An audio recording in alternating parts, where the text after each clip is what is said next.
Bienvenidos a 360 grados, una visión global de la noticia, un espacio para debatir sobre todo lo que sucede en Colombia y en el mundo. Empezamos hoy 360 hablando de una puerta que al parecer se le cerró al alcalde Gustavo Petro, la de la Casa de Nariño, donde ya dijeron hoy que el presidente Santos no intervendrá en la decisión del procurador Ordóñez. Petro, en una entrevista que concedió el día de hoy en W Radio, se preguntó si Santos será cómplice de una arbitrariedad y si el presidente tiene que obedecerle al procurador. ¿Puede la Casa de Nariño salvar a Gustavo Petro de su institución? Vamos a debatirlo en nuestro primer bloque en 360. Y también esta noche hablaremos de los 10 años que cumple en Colombia el sistema penal acusatorio oral, que para algunos sectores es un mecanismo que ha traído más justicia, mientras otros dicen que ha sido un mal invento. Desde el Ministerio de Justicia y la Fiscalía ya se habla de reformar el sistema penal acusatorio para dejar de tener una política criminal concebida como represiva. ¿Qué pasa con la justicia en Colombia y qué viene con este sistema? Debate en 360 y también al cierre hablaremos de los castigos impuestos a los conductores ebrios en un proyecto de ley aprobado en la Cámara de Representantes con 101 votos a favor. Multas desde 1.800.000 pesos, inmovilizaciones del vehículo, trabajo comunitario, cancelación del pase y fuertes medidas penales serán algunos de los castigos que recibirán los llamados borrachos al volante. Hoy debate en 360 y ya en segundos le damos la bienvenida a nuestros invitados. No se muevan.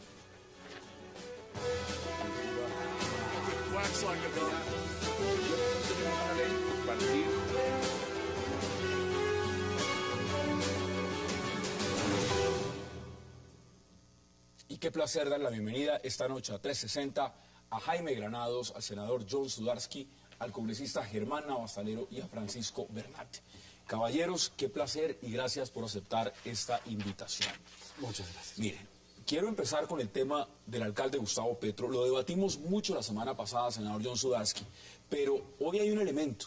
El elemento es que en esta entrevista que dio por la mañana el alcalde mayor, dice que esto está en manos del presidente y que es el presidente realmente quien tiene que tomar la decisión de su destitución. Pero al mismo tiempo sale el ministro de Justicia. Y el ministro de Justicia está diciendo que el presidente no va a intervenir. ¿Usted cómo ve esa situación? Yo, desde el comienzo, la parte constitucional parece que hubiera una contradicción entre el artículo que le permite al procurador sancionar a aquellos elegidos popularmente y el artículo sobre el Estatuto de Bogotá, donde dice que el presidente es el que lo destituye. Yo creo que hay realmente un choque de trenes, que va a haber alguien va a tener que tomar una decisión que cualquiera que sea va a tener, costos políticos, pero lo que lamento es que ya finalmente se terminó volviendo un tema puramente jurídico y no el tema sustantivo de que si la sanción del procurador pues tenía legitimidad y proporcionalidad, porque a mí me parece que él terminó haciendo una sanción supremamente grave y drástica, y en lugar de realmente estar nosotros sopesando si esa sanción tenía sentido o no. Esa me parece que es un tema muy sustantivo, además por la carencia del procurador que tiene, primero que todo por cómo fue elegido, ese carrusel de los impedimentos. Hubo cerca de 40 impedimentos que fueron manejados muy hábilmente para que prácticamente ninguno se mantuviera, y el conflicto de intereses entre una persona que va a juzgar, es elegida por quienes van a ser juzgados por él. Además el voto popular. Jaime, bienvenido. ¿Usted cómo lo ve? ¿Quién tiene razón en ese punto específico, que es lo que me interesa debatir en este primer bloque con ustedes? ¿Tiene razón el alcalde Gustavo Petro? Porque el presidente, repito, a través del ministro de Justicia está diciendo, yo aquí no me meto. Me parece que el presidente ha actuado con prudencia. El presidente ha entendido que la antinomia constitucional que se presenta entre lo que sería la facultad de destitución que tiene el procurador y la norma constitucional que establece que será el presidente de la República quien deba destituir al alcalde mayor de Bogotá y a los gobernadores, parecería que fuese un choque de trenes, pero en verdad no. Ya hay suficientes precedentes, la Corte Constitucional se ha pronunciado, ha habido múltiples destituciones, más de 20 de gobernadores, así que yo creo que en ese tema la solución que plantea el presidente es clara, es decir, esto es una competencia constitucional del artículo 277 de la Carta del Procurador, y el Procurador tomará la decisión que corresponda. Si la decisión es confirmarse, deberá él, como presidente, ejecutar la decisión del Procurador. Nada si que no, hacer. no hay nada que hacer, y me parece que el presidente, que no es abogado, por lo menos actuó con un instinto jurídico, me imagino que aconsejado por su ministro de Justicia, que sí es un jurista. Pero mire, muy interesante, ¿sabe por qué, congresista Navas Talero? Porque es que resulta que aquí estamos en campaña electoral y aquí hay un juego político. Y la bancada conservadora en este momento es clave para el presidente. Clave es muy importante. Están divididos mitad y mitad de si quieren candidato propio o si se van o siguen con la unidad nacional. Y todos han apoyado la decisión del procurador. Resulta además que el momento en que salió la decisión, el fallo de la Procuraduría de destitución e inhabilidad a Gustavo Petro, el primero que se quejó y dijo que no le gustaba era el ministro de Justicia. Y ahora lo estamos escuchando por la mañana diciendo que el presidente no se mete. ¿Esto es por un tema jurídico o esto es por un tema político de no perder el voto conservador? Yo defiendo en este tiro al ministro de Justicia.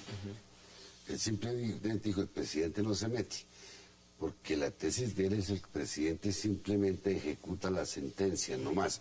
O sea, el procurador dice, sáqueme a este señor de ahí, y el otro la ejecuta, en lo cual tiene razón el señor ministro de Justicia. Ahora, ¿hasta dónde es justa la sanción? Es lo que eso es otro debate. No, es otro comparto porque fue excesiva, abusiva. Sí, existe en penal una palabrita, dosimetría penal, que a mayor gravedad de la falta habrá una mayor sanción. Aquí al alcalde Petro le aplicó la máxima. ¿Por qué? Porque se le dio la gana. Por sesgo, dicen algunos. Yo me inclino a creer que hubo algo de desquite por algo que hay entre ellos, se vislumbra ahí. Y yo creo que cuando uno es juez, uno debe ser juez en el sentido estricto de la palabra. Entonces, si a otros les ha puesto un año nomás, ¿por qué tenía que llevarle a Petro el máximo? Los entendidos en política, y no soy yo, dicen que es la manera de cortarle las alas a Petro, porque Petro puede ser su rival en un futuro frente a una posibilidad de... Sí, como los conservadores creen que el procurador debe ser el candidato ellos dentro de algún tiempo. Yo respeto a los conservadores, y si votan por él, yo nunca votaría como para... Nunca, porque si eso hizo el procurador, ¿qué no haría de presidente? Pero ahora, aquí hay una cosa. El señor presidente de la República se inventó una excepción de inconstitucionalidad. Cuando la fallida reforma a la justicia, no sé de dónde sacó ese conejo y no puso en práctica un acto legislativo. Con esa misma habilidad que tienen para jugar cartas, si él estuviera del lado de Petro, podría jugar lo mismo. Decir que apoya la Convención Interamericana, que dice que este tipo de... Eso es lo que dice el alcalde Gustavo Petro. Pero eso es lo que podía decir. Le estoy diciendo, yo juego las cartas de Santos en este momento, que yo no tengo nada que ver en eso. Pero si quisiera, podía jugarlas en favor de Petro, diciendo, frente a una interpretación exegética de lo que son la ultraconstitucionalidad, que es el caso de los tratados, yo no lo aplicaría porque los tratados suscritos por otros dicen esto. Sí, da para ambos lados. Da para que haga ese tipo de objeción especial que hizo en la reforma a la justicia, como para decir, yo simplemente ejecuto. Lo dejo a la opinión pública que piense, yo no voy a votar por nadie. El procurador y la procuraduría adelantaron y se anticiparon, y lo estoy viendo aquí en primera página del Tiempo, a una eventual demanda ante la Corte Interamericana de Derechos Humanos. Le agrego otro elemento. Mire, hoy salió un abierto escudero del presidente Juan Manuel Santos. Se llama Gabriel Silva Luján. Escribe los lunes. Y en su columna, ¿usted sabe a quién postula como el gran candidato a la alcaldía de Bogotá? No lo sé. No leo a Gabriel Silva. Abiertamente se lo digo. Yo lo leo los lunes. No, A Pacho Santos. A Francisco Santos. ¿Qué es lo que está pasando en el ministro de Justicia, que es abiertamente santista? Ahora sale a decir que el presidente no se mete. Y uno de los escuderos de Fundación Buen Gobierno está diciendo que el buen candidato para la alcaldía se llama Francisco Santos. ¿Esto es política o esto qué es? No, a ver, con las columnas de Gabriel Silva, digamos, hay que ser cauteloso porque él también ya había postulado a Humberto de la Calle como vicepresidente y le salió mal. No, en definitiva, pues Francisco Santos ha mostrado que es una persona absolutamente competente para lo que sea, pero de pronto está muy temprano para abrir ese debate. Es que Ya lo lanzó, eso. la destitución de Petro no está en firme, todavía ganan los recursos, hasta tanto no se agoten y según los tiempos en que se agoten se abre o no la discusión. Pero mire lo que dice el senador Suárez, esos recursos van a ser ante la misma persona que dio la primera Sí, decisión. pero hay que hacer un llamado de atención, y es que todas estas críticas sobre la Constitución o sobre el Código Disciplinario vienen a darse con ocasión de lo que sucedió con el alcalde Petro. Pero las falencias están o desde el 91, que se expidió la Constitución, o desde hace 10 años que se expidió el Código Disciplinario, y solo ahorita las vamos a ver. Que fue desproporcionada, sin duda lo fue, pero era lo que le daba la ley. O sea, es que la ley decía una inhabilidad entre 10 y 20 años. ¿Qué hicieron? Le pusieron la mitad. No podía hacer otra cosa. La decisión final, entonces, desde su punto de vista la tiene el señor procurador, y ahí el presidente no tiene nada que hacer. No, no tiene nada que ver, porque estoy de acuerdo en que la discusión puede ser política, pero estamos frente a un asunto estrictamente jurídico. Y en este tipo de asuntos estrictamente jurídicos, la política simplemente nos da un entorno, pero la decisión es jurídica, y la decisión la del procurador, y el presidente no tiene nada diferente a hacer, a aplicar la orden que le dé el procurador. ¿Le agregan algo antes de que nos vayamos a la Sí, pausa yo con este creo tema? que se ha especulado mucho acerca de que es desproporcionada. Y la verdad es que el Código Disciplinario Único, que no se lo inventó este procurador, es obra del procurador Edgardo Vaya, que fue su autor, establece... Antonio, no del código, ¿no, Miguel? El código, por supuesto. El doctor Edgardo Vaya logró que las faltas gravísimas tuviesen la sanción de destitución y de una inhabilidad mínimo 10 años. Como aquí hay 3 faltas, no una, sino 3 faltas gravísimas, opera el fenómeno del concurso. Luego, ubicarse en la mitad 15 años no es desproporcionado. Miremos otros casos. El gobernador Juan Carlos Abadía, de que yo fui su abogado en esa época, por un almuerzo en donde no se habló de política, donde así se declaró todo el mundo, destituyó a ese gobernador por 18 años. Draconiano. Entonces, eso no es justicia. resulta que cuando ocurre con alguien está bien y cuando ocurre El con otro está mal. gobernador de Antioquia, que lo acusaron de paramilitarismo, le precluyó a la velocidad en que caía la orden inmediatamente. No hubo manera. Bueno, Andrés Felipe Arias, 18 o 16 años. Sí, y otros casos como el de Alonso Salazar, digamos. El problema con el procurador es que nadie le cree que actúa en derecho, porque claramente es una persona que tiene unos intereses políticos muy fuertes y actúa en correspondencia con ellos. No es una persona imparcial. ¿Usted está de acuerdo? Desafortunadamente, en esta Procuraduría, más que en cualquiera de las anteriores, se ha visto más una figura personal que lo que es la institución. Desafortunadamente, este procurador ha tenido una agenda personal, política, religiosa, una cantidad de temas que no eran propios de la institución que representa a la sociedad civil, lo que está llevando el debate actual colombiano a la pregunta de si realmente la Procuraduría sirve o no, cuando en las Procuradurías anteriores ese debate no se había ¿Sabe dado. por qué quise abrir con este tema? Porque usted ya está poniendo en duda algo que ponen muchos colombianos, y es si la Procuraduría en ese sentido funciona. Pero es que vamos a entrar a hablar del sistema penal acusatorio. Pero yo trabajé con el que tal vez entonces, ha sido el único procurador general en este país, que fue Mario Aramuz Restrepo. Y fue un hombre absolutamente equilibrado, estricto, pero jamás se excedió contra nadie. Yo tuve el honor de trabajar con él 4 años, en diversos cargos, y era absolutamente imparcial. Nunca dijo, Navas, haga esto o lo haga lo otro. ¿Verdad? ¿Cómo está? Listo. Eso hace un buen procurador. El doctor Aramburu nunca opinó de fútbol, ni nunca le dijo a nadie que no se pusiera minifalda, ni se metió en las cosas. Él tenía muy claro que era un procurador. Otros no saben para qué es. Vamos a la pausa entre 60, porque vamos a entrar a hablar de un aniversario. 10 años del sistema penal acusatorio en Colombia. Unos dicen que es la gran maravilla, otros dicen que es una tragedia. Vamos a debatirlo en segundos. No se vayan.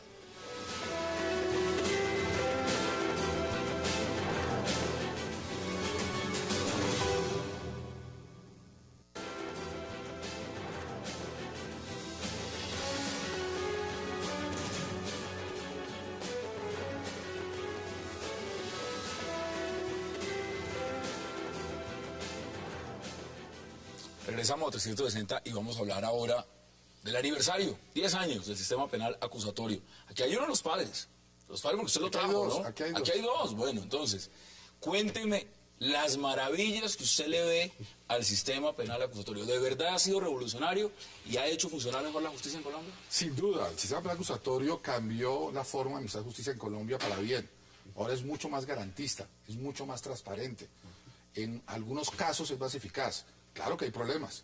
Por ejemplo, los aplazamientos de las audiencias, la falta de gerencia del calendario judicial, la falta de salas de audiencia para poder cumplir con toda la apretada agenda que ya existe. Pero lo fundamental, el reto que se trazó en el papel acusatorio, donde el representante Germán Astalero tuvo un papel decisivo, fue lograr más garantías. Debo precisar en que y más celeridad. Aquí podemos tener casos de 12 años bajo la ley 600.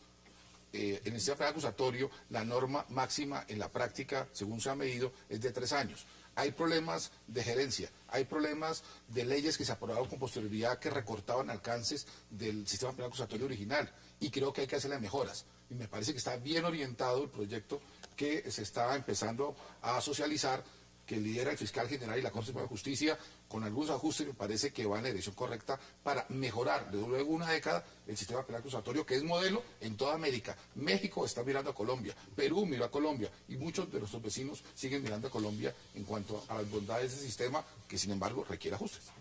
¿Usted está de acuerdo o usted lo ve distinto? Yo tengo una visión distinta. Entre otras cosas, hago una precisión. Yo participé en el acto legislativo que permitía, pero ahí me sacaron con el Código de Procedimiento Penal. Yo no entiendo, me sacaron. ¿Cómo así lo sacaron? ¿Le dijeron aquí no venga No, más? de ponente, no figuré para nada, y me dieron un codazo. La historia es esta: cuando un grupo de parlamentarios propone ir hacia el sistema acusatorio con una visión distinta, y lo teníamos a 2 debates, aparece el fiscal recién elegido y lo hundió, porque no tenía conocimiento, y lo hundió, no miento, doctor Osorio. Curiosamente, ese fiscal en 2 meses aprendió Derecho Penal, y yo se lo dije en su cara. ¿En 2 meses? Pues sí, porque cuando presenta el proyecto ya había aprendido Derecho Penal, y se lo dije, que qué capacidad de aprendizaje. No sé, tal vez usted...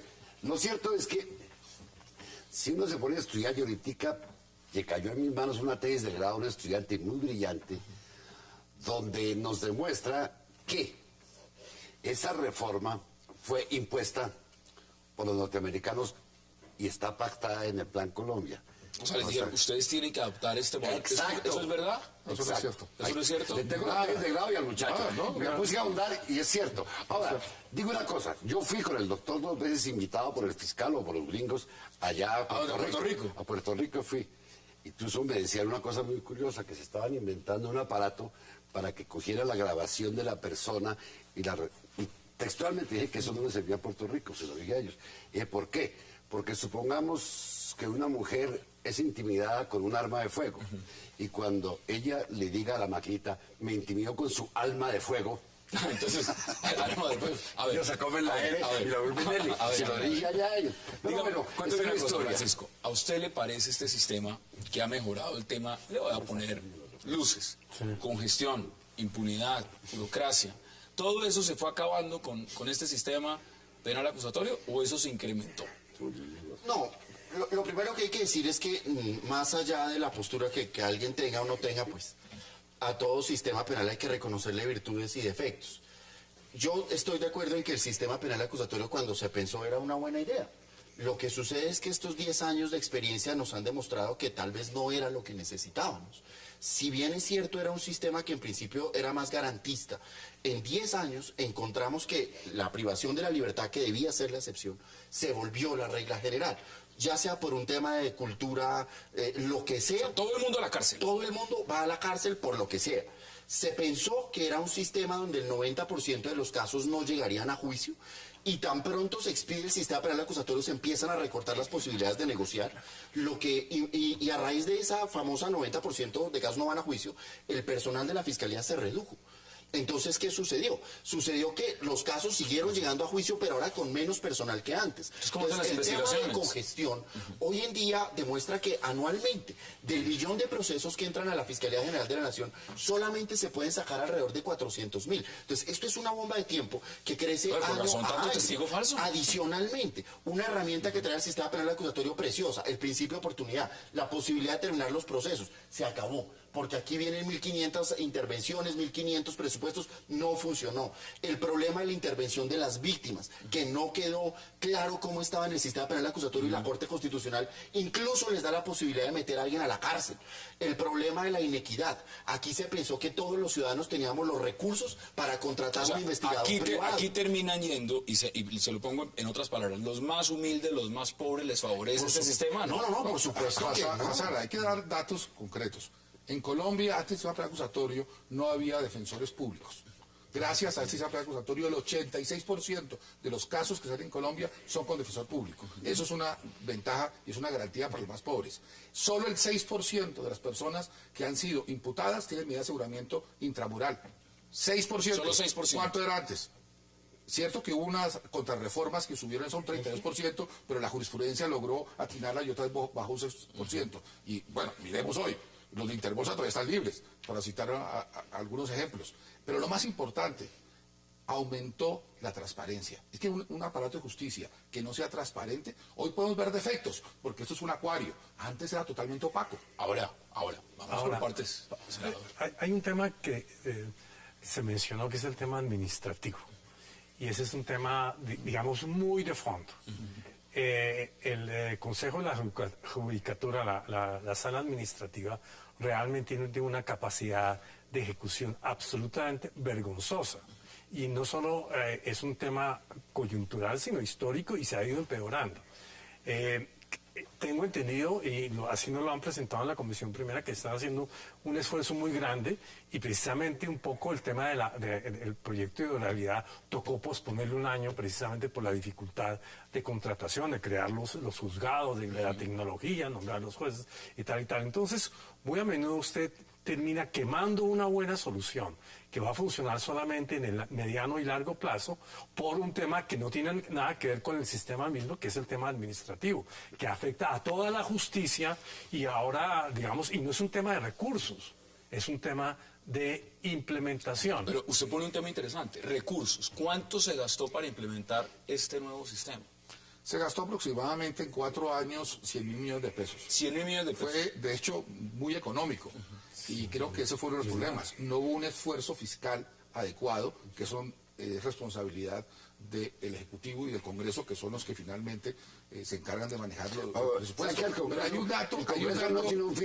un dato muy importante, y estoy totalmente de acuerdo con lo que ha dicho el senador Sudarsky, y es lo que tiene que ver, por ejemplo, con la innovación tecnológica.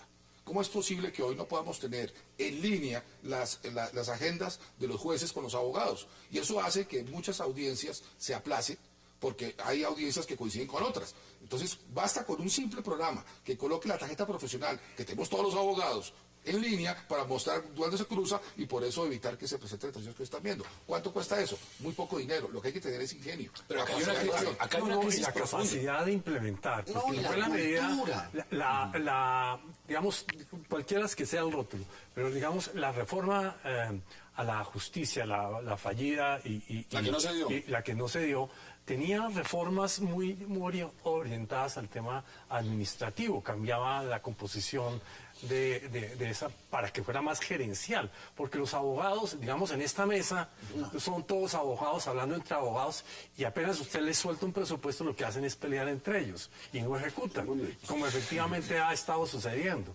Creo que eso se está mejorando. El Consejo está haciendo un inmenso esfuerzo. Se estrelló con unos obstáculos importantes, pero aún así el nivel de ejecución que decía el Ministerio de Hacienda en una reunión que tuvimos hace 3 semanas era el 37%. ¿Qué pasa acá con uno de los temas? Mire, el tema de la oralidad. Es decir, ¿están preparados los abogados que van en ese momento a sus audiencias, que antes era por tema escrito? No solo no lo estamos, es decir, nosotros tenemos una tradición francesa hacia lo escrito, hacia la elegancia, ese era el abogado nuestro. Hoy en día, con esta pretendida oralidad, lo que hacemos, y Jaime, tú lo sabes, por ejemplo, en la audiencia de lectura de fallos, se sientan 3 abogados a que le lean 600 hojas. Obviamente, pues eso se vuelve una sesión de bostezos y de ronquidos. No, pues porque leer una escritura. Pues, por Dios, cuando antes a uno se la entregaban y le decían, mire, léase, le tiene 5 días para opinar al respecto. Ahora toca ir, sentarse a que a uno le lean. Desafortunadamente la cultura del escrito se mantiene. hay más de 17 actos dentro del sistema penal acusatorio que deben tramitarse por escrito. Si usted quiere darle un saludo al juez, le toca pedir una audiencia. Los abogados se la pasan haciendo filas para hacer audiencias, para trámites que podrían hacerse de forma mucho más rápida y que antes se hacían mucho más rápido por la vía escrita. Entonces, esta pretendida oralidad, que en materia penal se pensó que iba a funcionar, ya nos tiene pensando en el Código Oral del Proceso y decir, oiga, tal vez estábamos mejor con lo escrito, porque, por ejemplo, esto de ir a leer para poder tú hacer este documento en un juicio, Es lo tienes que que ninguna leer. parte del código establece lo que estás diciendo. Las malas prácticas se deben a malos profesores y a malos estudiantes. o sea, son Pero malas la ley no prácticas. dice eso, en ningún momento la ley dice que se va a leer. Hay jueces que imponen y que evitan que se lea, y sobre todo recordemos, esta es una reforma que se hizo para los jóvenes. Hay que ver la calidad extraordinaria que son los abogados jóvenes que hoy están litigando. Lo que pasa es que hay un relevo generacional.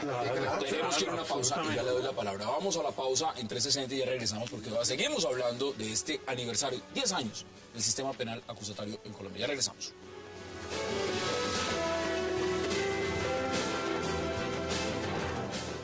Lo natural te nutre más. Toma leche colombiana.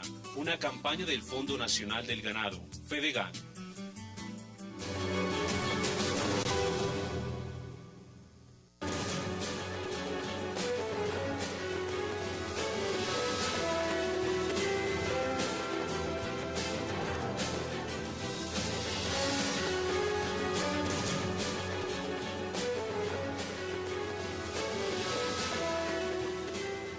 Regresamos a 360 y acá hay un tema.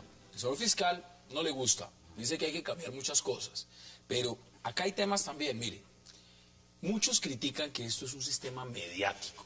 Aquí lo que se hace es que los juicios se adelantan primero es en la televisión, en los medios de comunicación y no en los tribunales, y las condenas se dan es aquí, en las pantallas de televisión, caso Colmenares y muchos más.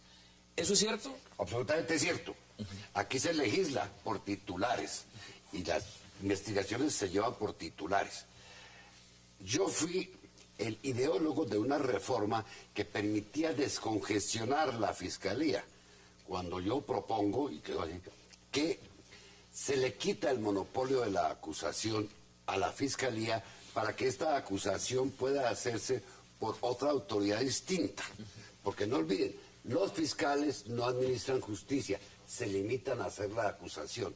Entonces, ¿por qué esa acusación no la puede hacer el alcalde municipal? O no la puede hacer el inspector donde exista esta... Se puede hacer la acusación, que es el juez quien en últimas va a fallar. No quisieron.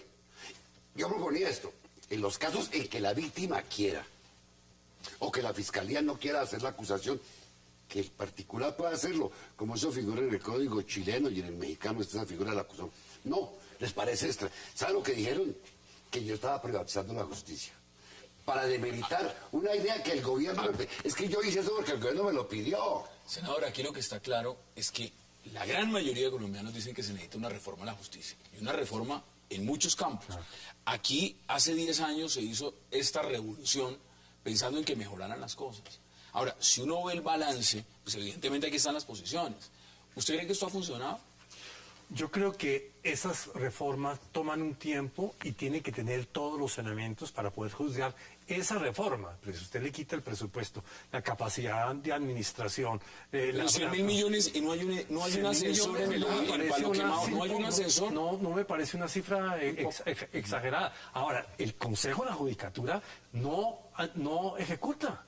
Cuando yo digo que llevaban hace un mes 37%, quiere decir que había el otro resto sin ejecutar. Pero ya no están preocupados únicamente por el tema pensional, de cuándo llega la pensión, cuándo hay que viajar a los viajes es y que lo es demás. un problema que no es de la actitud de ellos, sino el sesgo profesional. Aquí estamos en esta mesa, un ingeniero industrial y 3 abogados hablando del tema. Y entre los abogados se entienden perfectamente. Y uno dice, yo propuse, yo no sé qué no. Okay. Y cuando usted va a ver, es un problema de diseño de sistemas complejos, que lo hace mucho mejor un ingeniero industrial que dice este procedimiento. El gran reformador de la justicia que hubo en Colombia hará unos 30 años fue Eduardo Aldana en el Instituto Toser, donde hacían estudios de la justicia en ese momento. Y efectivamente, digamos, eso llegó a mucha frustración, pero realmente eso es lo que se necesitaba. Y estaba incorporado en la reforma. Por eso fuimos varios miembros de la Comisión Primera a hablar con la ministra, es decir, mire, hágase una mini reforma centrada solamente en el tema administrativo, pero claro, el tema ya se ha ampliado a muchos otros temas. Hubo un foro muy interesante la semana pasada, tú estuviste allá, interviniste, y fue muy interesante porque realmente hay una agenda muy profunda, muy amplia y que se va a concretar. Empecemos a redondear ese tema porque hay otra cosa de lo que quiero que hablemos también. Hassan, es muy importante lo que ha hecho el senador, además, porque si comparamos lo que fue el presupuesto para Colombia con países vecinos como Chile o lo que está pasando en México, guardar las proporciones de población, veremos que en Chile se implementó con $500 millones para una población notablemente inferior que a la colombiana. Lo presupuestado para México es $3.000 millones. Aquí entonces, si lo pasamos a pesos, serían 50 millones de dólares. Sí, más o menos. 10 veces menos que Chile, siendo Colombia mucho más poblado y complejo que Chile. Pero entonces, esos son crisis en la justicia, de carácter administrativo, no porque no esté bien concebida la reforma, sino que nos falta la capacidad de ejecución. La comisión de implementación dejó de reunirse. Se reúne una vez cada 3 años. Entonces, así no hay forma de que las cosas avancen. Pero hay que aprender de los errores. ¿Y eso qué lleva? Aquí en este nuevo esfuerzo, ojalá pueda hacerse un consenso entre el Congreso, la Fiscalía y las Cortes y el Consejo de la Judicatura y el Gobierno para lograr que esta vez sí se pueda implementar bien lo que se haga, que no es cambiar. ¿Qué hacemos con el tema de lo que muchos critican? Y eso, usted dice, se redujo el personal en la Fiscalía. Sí, eso. Hoy en día, el tema de los falsos testigos, de las manipulaciones, de los procesos y todo lo demás, ¿es producto de eso? Sí, es producto de eso. ¿O eso es producto de otra cosa? Yo quería complementar un poco lo que dice el senador Suárez.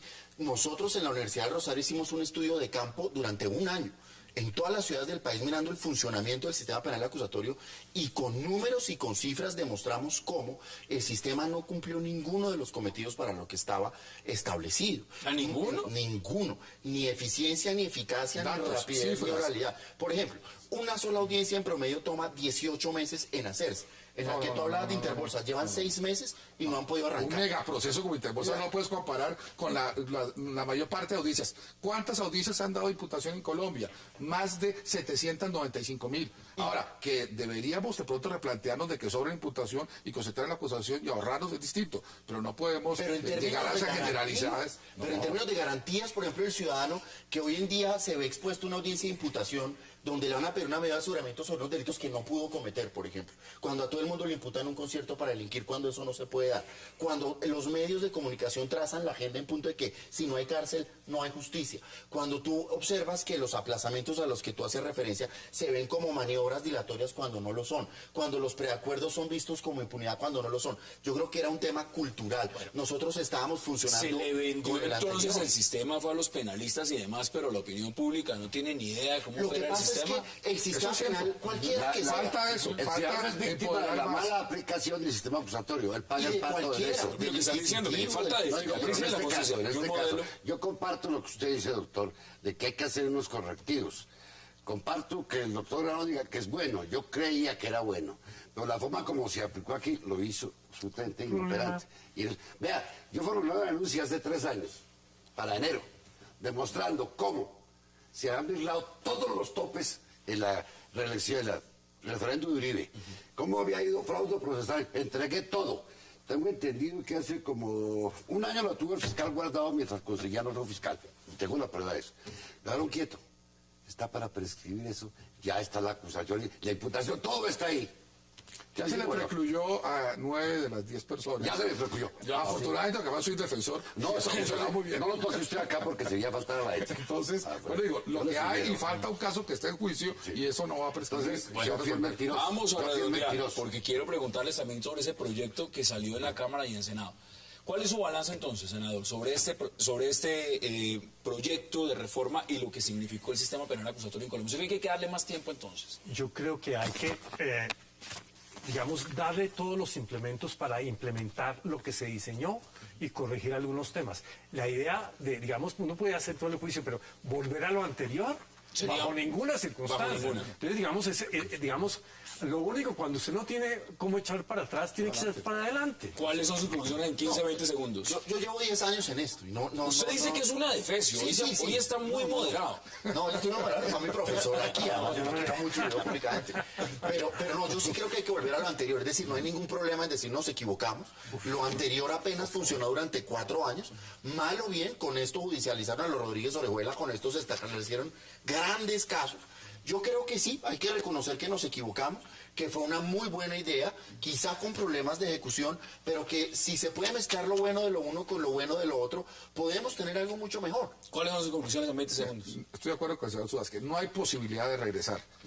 No es posible porque ni es garantista ni es eficiente. Si algo demostró el sistema inquisitivo es que es lo más ineficiente que existe, porque evita la competencia, Se evita la manipulaban las capacidad cosas más fácil total, también. todo escondido, procesos duraron 12 años. Gracias al sistema inquisitivo tuvimos el famoso caso del falso positivo, por ejemplo, de la muerte de Galán.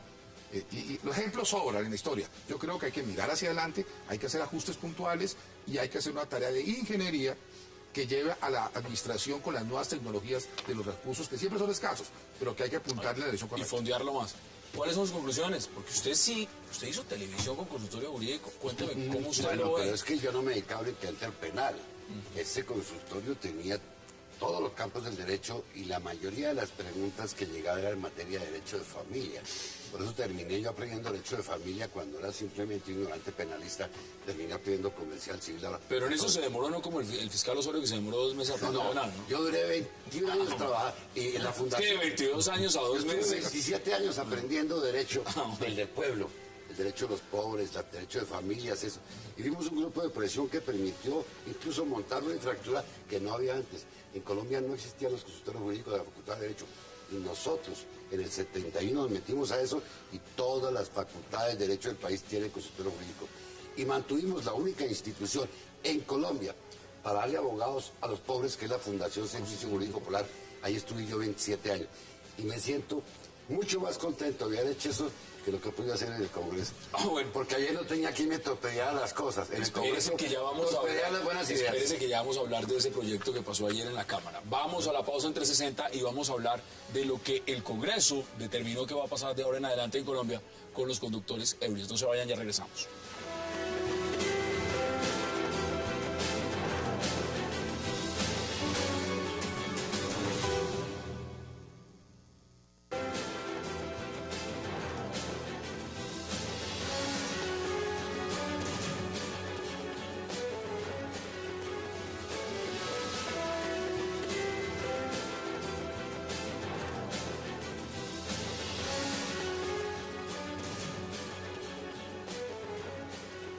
Regresamos a 360 grados. Senador Sudarsky, este proyecto que ya se aprobó en Senado, en Cámara, y al cual usted le metió el hombro Sí. con el senador Cristo, el senador Velasco y otros, para que no se muriera. Sí. ¿Cómo lo vio usted? ¿Cómo quedó? Yo Su creo que opinión. quedó bastante bien. Como decía Deng Xiaoping, lo importante del gato no es el color, sino que mate ratones. Y yo creo que la estructura de la matriz de premios, de castigos, combinando multas, cancelación del pase, cursos y en algunos casos cárcel, yo creo que va a hacer el trabajo. Porque lo que busca usted no es decir balancear si le parece mucho, le parece poquito, es que lance el mensaje absolutamente claro a los colombianos que mezclar gasolina y alcohol es tabú, como pegarle a la mamá. Usted no puede hacer eso. Y el control social y toda la influencia va a llegar a que la gente diga, me tomé un trago, voy a cogerme un taxi. Hay personas, senador, que están diciendo que eso que se aprobó es como una aspirina, que eso es demagogia. Aquí le tengo uno. ¿Eso es verdad? Vea, yo me limito a decir lo siguiente. Cuando entra esto a estudio de la comisión, el Consejo de Política Criminal le manda esta carta por intermedio del viceministro en que destruye con argumentos todo el montaje que de esto se hace, porque está mal hecho. El señor ministro de Justicia me dice, si usted me cita, yo digo que eso no sirve. El señor ministro de Transporte dice lo mismo. Es que mire, ¿a quiénes olvidaron? Entonces, ¿qué hacemos? ¿Los dejamos manejar No. borrachos? No, hágalo bien. Yo ¿Qué la es voté. hacerlo bien? Mire, ¿cómo que hace? Son 3 etapas. 1, vamos con el código de tránsito que está en trámite. Recordemos lo que es tránsito. Otra, métase con el código penal para incrementar. Y otra, que es lo que llevan luchando años y que ya está a la puerta abierta, que es la ley de pequeñas causas. ¿Para castigar a quién? A aquel que es el problema, aquel que es sorprendido conduciendo en estado de embriaguez. Entonces, metan la ley de pequeñas causas y creen ese tipo de contravención o causa menor que permitiría a un juez de la República aplicarle una sanción de 15, 20, 30 El senador días. Sudaski es un senador reconocido, al igual que lo es usted, como le hiciste en la Cámara, como gente seria. Gente seria. Es que yo no digo que no sea serio. No, pero me refiero, pero aquí están diciendo, usted está diciendo que eso es demagogia electoral. Sí, claro, porque el señor Luis Fernando Velasco, mi amigo, hizo campaña con esto. Es más, en la sesión anterior todos no sabían cómo votarla porque el ministro de Justicia le está diciendo que no votaran eso. Pero ante la presión que hacía Velasco, que era el... Ahí dice usted porque tengo A mí aquí me dos que parece- se hablan también. A mí me parece que, digamos, que la presión y el tema político y tal, todos se llevarán las bendiciones por eso y me parece perfecto. Todos fueron maravillosos, todos los que ayudaron. Pero lo que se está proponiendo acá es que nos demoremos otro año y medio en el proceso y estamos hablando de 5.400 muertos al año. Doctor, tuvieron Uno un cada año. 40 minutos. Cada 40 minutos. Un año Tampoco, no. mire, Un año tuvieron no. más de un año 3 para años. haberlo hecho bien. Perdón, 3 años. Van en la reforma de la justicia. Perdón, esto lleva 3 años discutiéndose. eso, Un proyecto de hágalo Roy bien. Valleras, uno del MIRA y otros proyectos de diferentes personas. Sí, yo Pero quería- lo que doctor, salió, Yo quería que lo hicieran bien y podían haberlo hecho bien. lo que salió va a funcionar. Mire lo Porque que están primero diciendo. todo, digamos, va a haber el tema de un conductor ebrio que mata a alguien que se va para la cárcel mientras... Es que en este momento también se va. Pero a ver. Segundo, el tema de las multas para irlas graduando en términos de que usted consumió una vez en grado 0, 2 veces, 3 veces. Senador, y eso va a producir todos los hay elementos. prevención acá, porque mire lo que están diciendo, Francisco, que esto, aquí no hay prevención. Pues Uno de mira, los puntos más importantes. Eso ya está inventado. La idea de que a través de la criminalización de conductas se va a evitar la comisión, eso ya está resuelto que no es así. No hay peor experimento en la historia de la humanidad que el derecho penal y que la cárcel. Se le inventaron para prevenir los delitos y lo que han logrado es incrementarlos exponencialmente año a año. Y entonces, ¿qué Lo que hacer? hay que hacer es caer en la fuente. O sea, nosotros no podemos pensar que el problema se resuelve llegando cuando el muerto ya está y metiendo a una persona en la cárcel. El problema está antes de que el sea, muerto prevención. Prevención a través de que de los retenes, De las de la pequeñas concientización, pero sí resulta absolutamente lamentable, y no lo digo naturalmente porque nos acompañan, que se hagan campañas televisivas de que gracias a nosotros van a ir presos los borrachos, y al otro día esos mismos firmen una ley en la que se excarcelaron a 7.000 personas. Seamos serios y seamos honestos, con cárcel no se resuelve ningún problema. Ataquemos esto en la No lo frente veo con muy de prevención. acuerdo. No, porque lo que pasa es que mi querido amigo Fresco Bernate cree, como decía don Pedro Dorado Montero en el siglo XIX, en el derecho protector de los criminales. Es decir, Sí, señor. que en lugar de encarcelarlos hay que premiarlos. Yo creo que eso no es así. El derecho penal cumple una función de disuasión. Si no creemos en la función de disuasión, se acaba la sociedad civil. Él era imperativo categórico kantiano. Necesitamos que la gente piense que la norma hay que respetarla y porque se va a aplicar. Lo que busca este proyecto la respeta. me parece que está bien orientado porque genera un tema multicausal. El tema no es solamente llevar a la gente a la cárcel, ni mucho menos. El tema no es solamente decirle que va a perder la licencia o va a perder el carro o ponerle multas. El tema va también en un aspecto pedagógico y en la posibilidad de incrementar controles sociales. Pero el más importante control social formalizado se llama es la capacidad de reacción del Estado cuando alguien está haciendo algo indebido. Usted en Estados Unidos va ebrio, lo para y se va para la cárcel. Inmediato, ¿Y por qué está allá sí? arrestado. Y usted que aquí en Por eso, Colombia eso, toma y conduce doctor, porque allá no lo hace. ¿Por qué no lo hace en Es que España? En este caso se puede hacer porque no tiene cárcel condición borracho. Es lo que yo decía. Ese es carcelable. No, es que no, usted No hay puede, cárcel. no hay cárcel por manejar borracho. Entonces yo decía, puede haber. la solución no todo es cárcel, no, por la Dios. solución es el arresto breve, como lo aplicaban cuando el decreto 650 donde en los casos se aplicaban Le voy a 72 leer, horas. mire, le voy a leer. Grado 0 de alcoholemia entre 20 y 39 miligramos de talol en la sangre. Quien sea sorprendido por primera vez, suspensión de la licencia de conducción por 1 año. Sí. Multa de 90 salarios mínimos diarios legales vigentes, o sea, 1.768.000 pesos, 20 horas de trabajo comunitario, inmovilización del vehículo.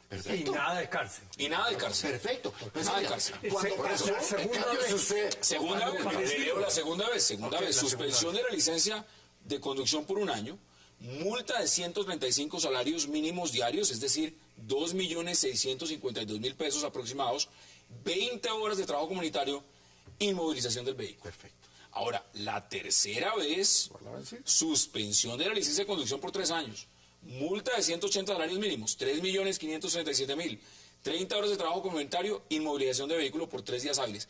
Eso es con grado 1. O sea, Con grado 0 equivalente a exacto. grado 1 la primera vez. ahora, cuando empezamos a hablar de cárceles, ¿cuándo? ¿En grado 3? No. No, es que grado 3 ya es como acoso. No. Es que no hay cárcel. O sea, aquí no hay vínculo. Para que haya cárcel se requiere que usted haya lesionado o haya matado. De resto no la habrá. En Estados Unidos, a usted lo detienen. No puede haber matado a nadie. Si usted lo paran, usted va arrestado. Claro, pero Mire, ¿dónde engañaron al ciudadano? ¿Dónde lo engañaron? Que le dijeron, vamos a meter a la cárcel a los choferes borrachos. Y no es cierto. y es que no puede seguir. Pues, pero se puede hacer. Lo que pasa es que Señores, lo que nos está queda haciendo, menos de lo que un está haciendo minuto. falta, y en eso coincido con el representante Germán Navas, es que hay que darle una herramienta al Consejo de Justicia que pueda aplicar la norma. Y ese es el proyecto que ya fue aprobado de acusación privada, que no ha sido reglamentado. Y ese Y es las un pequeñas deber. causas, lo que Y la resolución judicial. Ahí es donde La está. resolución Senador, en judicial. 20 segundos, deme sus conclusiones sobre Las este tema. conclusiones es que tenemos una ley muy balanceada, muy llena de... donde se han tapado los esguinces que la gente aprendía a hacerle a la justicia, como por ejemplo lo que hizo el concejal en Chía, que fue ir, le quitaron el pase, A los 3 meses lo ya tenía tuvieron uno. duplicado, y lo sacó. Ahora no, se reporta inmediatamente al RUNT y eso no se vuelve a pasar.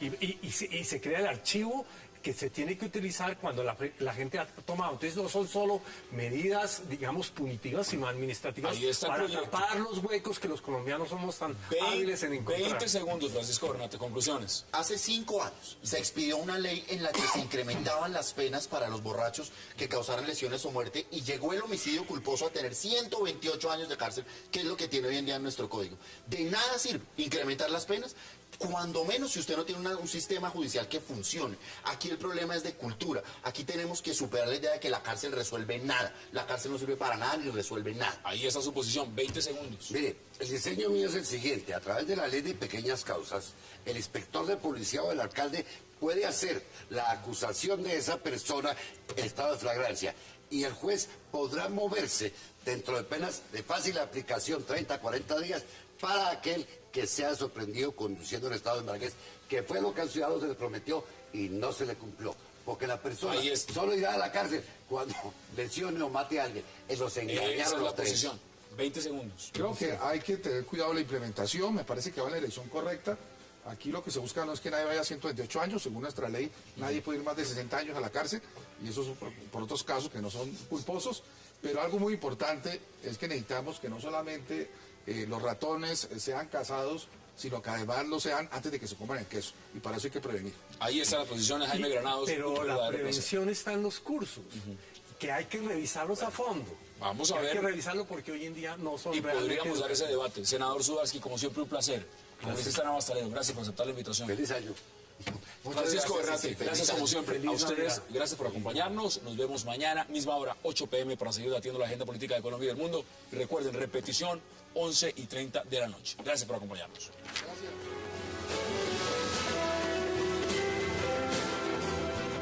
Expreso Bolivariano, vamos por Colombia, presentó 360 grados.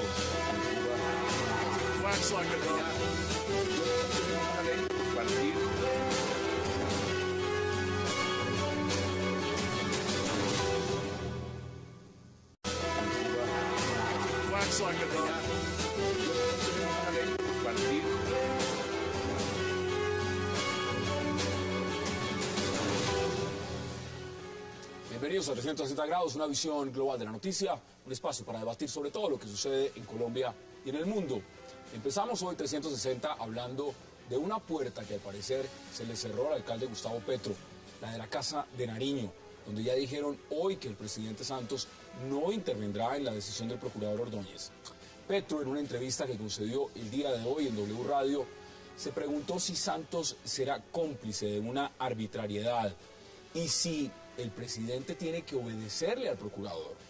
¿Puede la Casa de Nariño salvar a Gustavo Petro de su institución?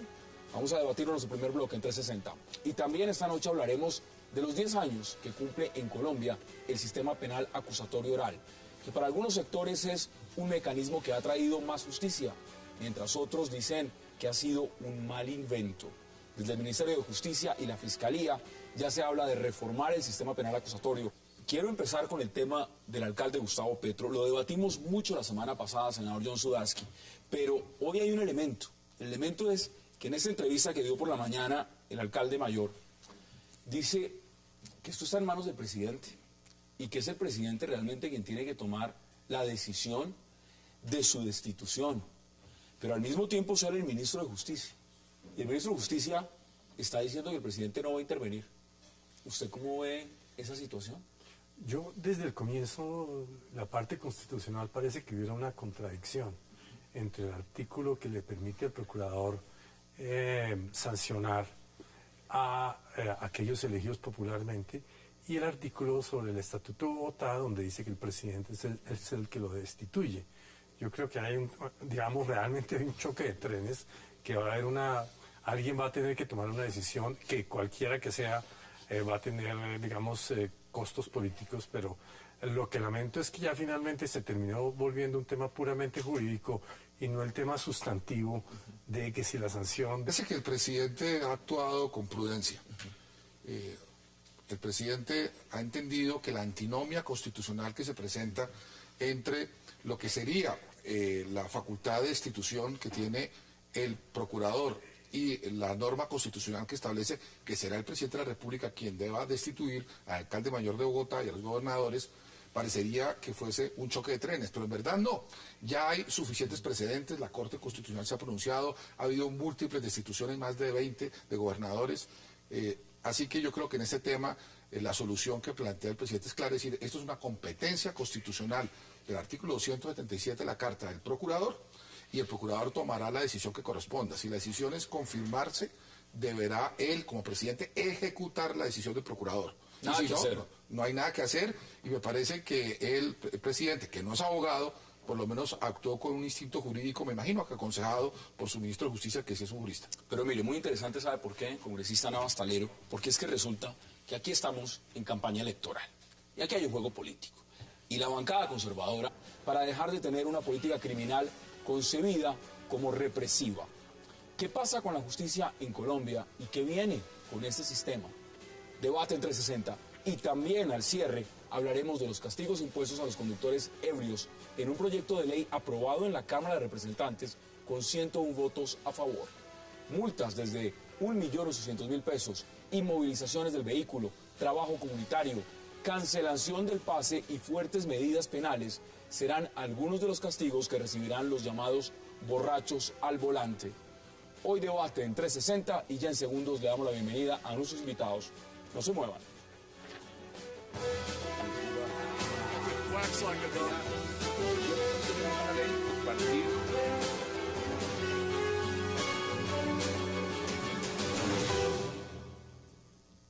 Y qué placer dar la bienvenida esta noche a 360 a Jaime Granados, al senador John Sudarsky, al congresista Germán Navastalero y a Francisco Bernat. Caballeros, qué placer y gracias por aceptar esta invitación. Muchas gracias. Miren, El procurador pues tenía legitimidad y proporcionalidad, porque a mí me parece que él terminó haciendo una sanción supremamente grave y drástica, y en lugar de realmente estar nosotros sopesando si esa sanción tenía sentido o no.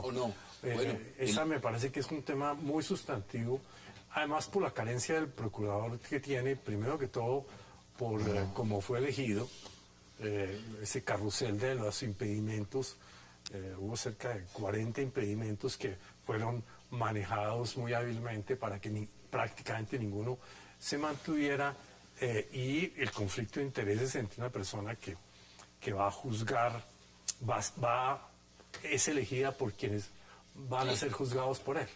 Además el voto popular, Jaime, bienvenido. ¿Usted cómo lo ve? ¿Quién tiene razón en ese punto específico, que es lo que me interesa debatir en este primer bloque con ustedes? ¿Tiene razón el alcalde Gustavo Petro? Porque el presidente, repito, a través del ministro de Justicia está diciendo, yo aquí no me meto.